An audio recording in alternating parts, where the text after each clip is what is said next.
Okay.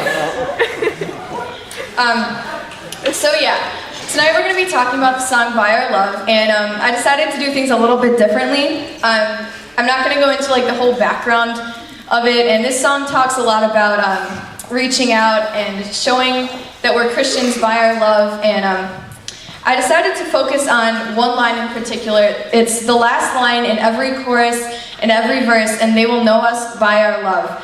And I think this is one of the things that we as Christians, we talk about a lot, but maybe we don't understand as well as we should. I mean, we throw around the word love a lot, right? Like, how many of you have used it in like the past hour? Victoria has. That's great. I mean, how many times do we use it a day? It's like, Gwen talked about this the first week in this series. It's become a non-word. Hold on a sec.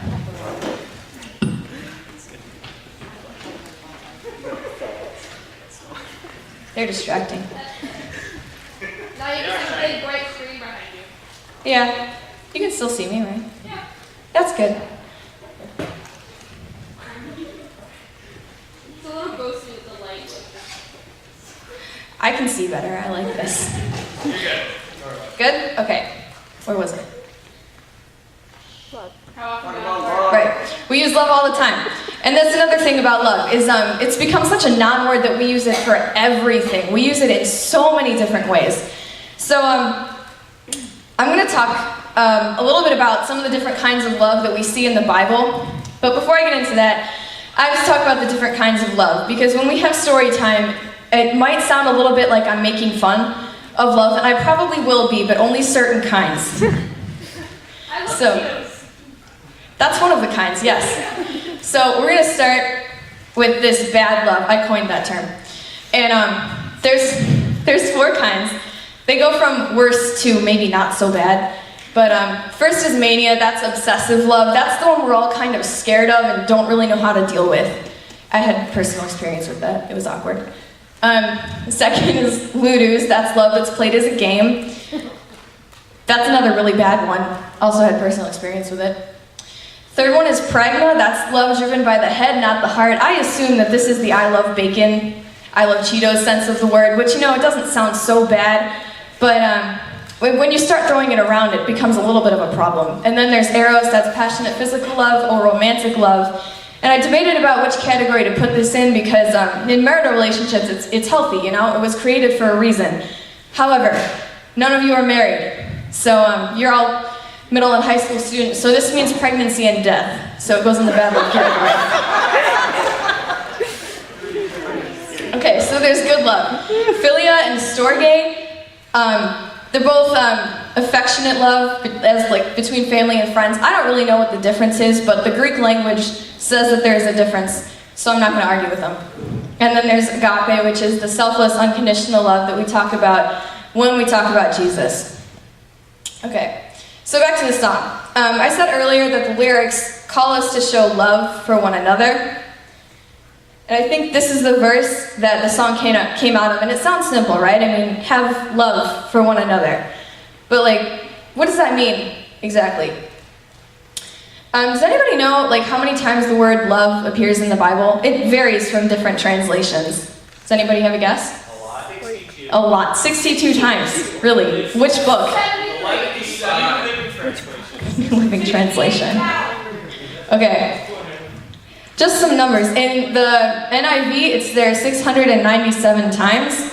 I counted in the English Standard Version, and it's there 666 times. I did count. It was on a Bible app, so I searched the word love, and then I counted the results. Wait, 666 though? Wow. What did you say? It's 666 though. You said 666 times. It's a little weird. That is weird. And Google says that the KJV has it 442 times, so it's anywhere from like 400 to like 700 times, and that's a lot of love, right? You know, in our society, and especially in the context of the church, love has a pretty good connotation, or at least it's supposed to. I mean, we emphasize good love, but we don't really talk about the bad love stories, and we don't even bother defining what they mean. We just go out and say, love everybody, and leave it at that. So I'm going to attempt and make that distinction a little bit clearer. So now we're going to have story time. Yay! Nice, Stephen. I love the enthusiasm. Okay, so this is from the story of Samson and Delilah. This is Delilah speaking. How can you say I love you when your heart is not with me? You have not told me where your great strength lies. Samson and Delilah, most of you should know this story. Delilah was employed by the Philistines to try and figure out what Samson's weakness was so that they could come and take over the nation of Israel. There is so much wrong with this verse. Guys, does this sound familiar? How can you say I love you? Does that sound familiar? Grey's Anatomy. Really? No, I mean, that's said a lot, Grey's Anatomy. Yeah. It's said a lot everywhere. I mean, this is really sad because, I mean, it worked then. It still works now. People still use this line today. And, like, look at their relationship. There's so many different types of love there. There's, erotic love, because that's, they were doing stuff. Not gonna go there. And, I'm gonna call Samson's love for Delilah a little bit manic, because what person is gonna keep going back to this girl after the Philistines show up like 3 times and try to capture him? What guy? Really? And then Delilah's kind of showing ludus towards Samson because she's totally playing him. And it's really, really bad. So Samson, in the end, decides to tell her, and he gives in to her whining, and he tells her what the secret of his strength is, and he ends up in jail with his eyes gouged out. I think this is the story where love is blind comes from.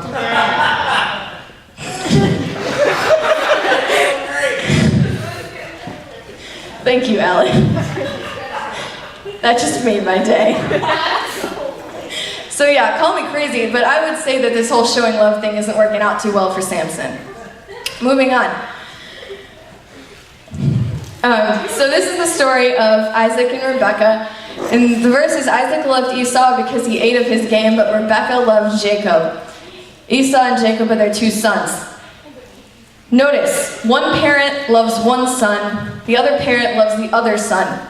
Loves, in quotes. It's natural that they should love their children, right? And they do, but like there's this competition between them, and playing favorites is bad enough, but when both parents are doing it with opposite sons, that's just really, really bad. And if you read the story, Jacob ends up stealing Esau's birthright and then running away to Egypt, or not Egypt, his uncle or something, for like forever, because he's afraid that Esau's gonna like hurt him or kill him or something to get it back. Another thing about this story, this is Isaac talking, and prepare for me delicious food such as I love, and bring it to me so that I may eat it, and that my soul might bless you before I die. What? Okay, this is pragmatic love, because he loves food. And he's pretty much saying here, I'm going to bless the son that brings me food. I don't have anything to say about that. That's just bad. Next generation. So Jacob loved Rachel more than Leah and served Laban for another 7 years. This is while Jacob is still running away from Esau. He went to Laban and he fell in love with Laban's daughter Rachel. Rachel is the younger of the 2 sisters. And he makes this deal with Laban that he's going to work 7 years in order for him to marry Rachel. Doesn't work out that way. Laban pulls this switch and Jacob marries Leah on accident, I guess.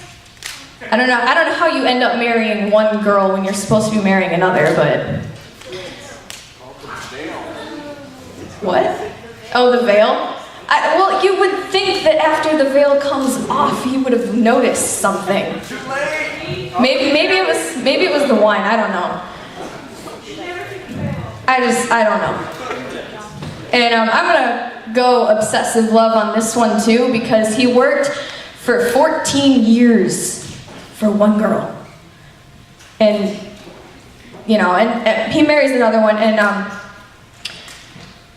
like if you read later in the story, this, loving one wife more than the other creates this, war of having babies. Like they both just start having babies all the time, and I feel like that was not well thought out, because how do you have two envious, constantly pregnant women living in the same tent city? I just feel like that was a really bad idea.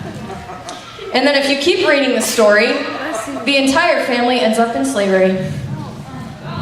There you go. Yeah, happy ending. This is where manic and obsessive love takes you. So those are some examples of really, really bad love stories in the Bible. We're gonna go to team time now. We're gonna talk about like switching gears a little bit. You're gonna talk about how we show love and the image that we project to other people, and then we're gonna come back and like talk about good love stories. So disperse. So hopefully you guys have realized that love isn't something we can play around with. I mean, yeah, I'm sure Samson and Delilah had fun, but look where it ended. I mean, bad kinds of love make people foolish. They hurt others and they hurt themselves. That's not the kind of love that God wants for us. And the love He calls us to show is sacrificial, it's painful sometimes, and yet love is supposed to be the greatest source of joy and strength in many of our lives. I mean, God's love, it stands out. And in this day and age, and especially in America, we like to, you know, take love and package it into like boxes of chocolate and pink roses, and I hate Valentine's Day, can you tell? I mean, love has lost its meaning. What? That's my birthday. Valentine's Day is your birthday? Yeah, stay with that. I don't hate your birthday. I hate Valentine's Day. Me too, it's okay. Anyway, but so God tells us that love is more than Valentine's Day. I mean, look at one of the things that the Bible says about it. Greater love has no one than this, that someone lay down his life for his friends. That's intense. I mean, this is more than taking somebody out on Valentine's Day. I'm sorry, guys. I know we like to think so, but... So, like, love is supposed to mean something to us. And in the stories that I told earlier, love clearly didn't mean something, or it was grossly misunderstood. So, now we're going to go the other way. And I'm going to tell some stories of people who got love. So, this story is from Ruth, and how do you pronounce it? Boaz? Boaz. Whatever. That guy. He says, "Let her glean even among the sheaves, and do not reproach her. And also pull out some from the bundles for her, and leave it for her to glean, and do not rebuke her." The context is that Ruth has just come to this land with her mother, Naomi, I think? That was her mother? Mother-in-law, something like that. Relative. And they're not very well off, so she's following along with the harvesters in this rich man's field, and he comes out and he sees her, and it sounds like he says this on a whim. He says, let her take what she wants, and not only does he say, let her take what she wants, but take some of the stuff that you already collected and leave it for her. And, that's kind of interesting, because if you look at it, he's not leaving her just food. They're harvesting wheat and barley, and that sometimes functioned as money. Like, you see people trading bushels of this stuff for certain items, and that's not going to cost him a ton, leaving it for her for a couple days, but she was there for the entire harvest, taking enough for her and her mother to live on.